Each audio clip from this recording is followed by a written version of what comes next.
আসসালামু আলাইকুম। আশার মিনি কিচেনে সকল বন্ধুদের স্বাগত জানিয়ে শুরু করছি।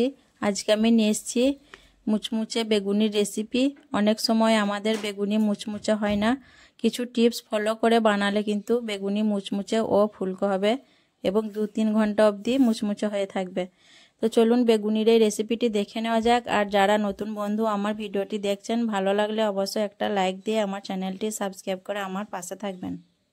বেগুনি করার জন্য এখানে আমি একটা বড় সাইজের বেগুন নিয়েছি। আর বেগুনটা দেখুন লম্বা আর পাতলা স্ল্যাশ করে আমি কেটে নিয়েছি। আপনারা চাইলে নিজেদের পছন্দ অনুযায়ী কেটে নিতে পারেন। আমি এইভাবে করেই কেটে নিয়েছি।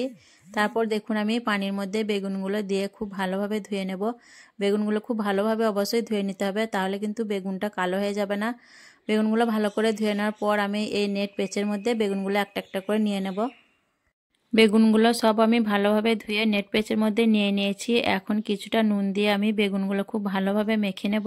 দিয়ে নেট পেঁচের মধ্যে আমি বেগুনটা কিছুক্ষণ রেখে দেব, তাহলে বেগুনের মধ্যে যে পানিটা আছে নুন দেওয়ার কারণে পানিটা খুব ভালোভাবে ঝরে যাবে। বেগুনটা এদিকে পানি ঝরতে থাকুক আর আমি এইদিকে বেসনের ব্যাটারটা বানিয়ে নেব।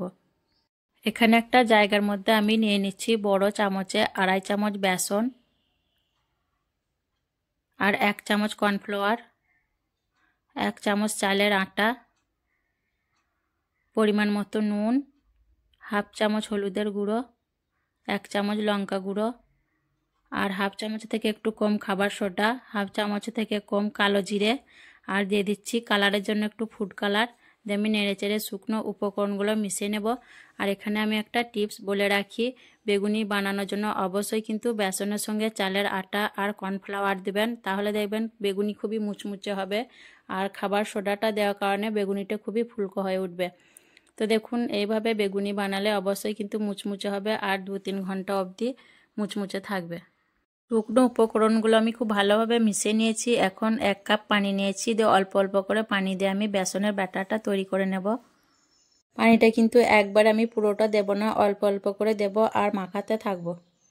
ব্যাটারটা দেখুন আমি ঠিকঠাকভাবে রেডি করে নিয়েছি। আর ব্যাটারের ঘনত্বটা একটু দেখিয়ে দিচ্ছি, দেখুন চামচ দিয়ে, চামচের গায়ে দাগ কেটে দিলে ঠিক এরকম ব্যাটারটা লেগে থাকবে। আর এইরকমই ঠিক তৈরি করতে হবে ব্যাটারটা, তাহলে বেগুনের গায়ে খুব ভালোভাবে লেগে থাকবে। ব্যাটারটা রেডি করার পর দেখুন এখানে আমি 1 চামচের মতো সাদা তেল দিয়ে দিলাম। দিয়ে আবারও খুব ভালোভাবে আমি ব্যাটার সঙ্গে মিশিয়ে নেব।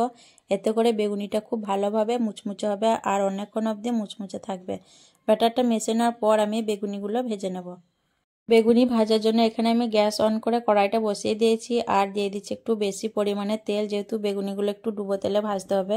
তো তেলটা আমি খুব ভালো করে গরম করে নেব।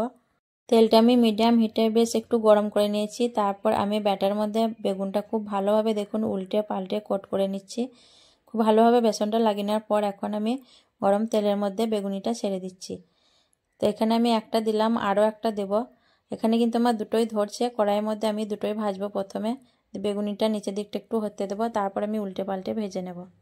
নিচের দিকটা কয়েক সেকেন্ড ভেজে নেওয়ার পর আমি বেগুনিগুলো একবার পাল্টে দিচ্ছি।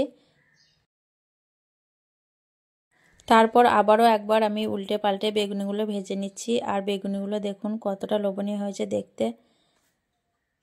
বেগুনিগুলো আমি বেশ ভালোভাবে উল্টে পাল্টে ভেজে নিয়েছি। বেগুনিগুলো এখন আমার ভাজা হয়ে গেছে। এখন এগুলো তেল থেকে তুলে নিচ্ছি। আর এইভাবে আমি সব বেগুনিগুলো ভেজে নেব। আর বেগুনিগুলো দেখুন কতটা ফুলকো ফুলকো হয়েছে, দেখে বুঝতে পারছেন। আর কতটা লোভনীয় হয়েছে দেখুন। আর আমি যে টিপসগুলো বললাম এই টিপসগুলো ফলো করে বেগুনি বানালে দেখবেন অবশ্যই প্রত্যেকটা বেগুনি ফুলকো আর মুচমুচে হবে।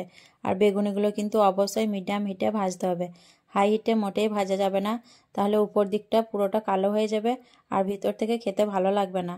আর দেখুন কতটা লোভনীয় হয়েছে বেগুনিগুলো, আর প্রত্যেকটা বেগুনি কিন্তু ফুলকো ফুলকো হয়েছে। তো আজকের বেগুনির রেসিপি কেমন লেগেছে অবশ্যই কমেন্টে জানাবেন। ভালো লাগলে লাইক করবেন, শেয়ার করবেন আর আমার চ্যানেলটি সাবস্ক্রাইব করে আমার পাশে থাকবেন। আসবো আবারও অন্য কোনো রেসিপি নিয়ে। সকলে ভালো থাকবেন, সুস্থ থাকবেন। আল্লাহ হাফেজ।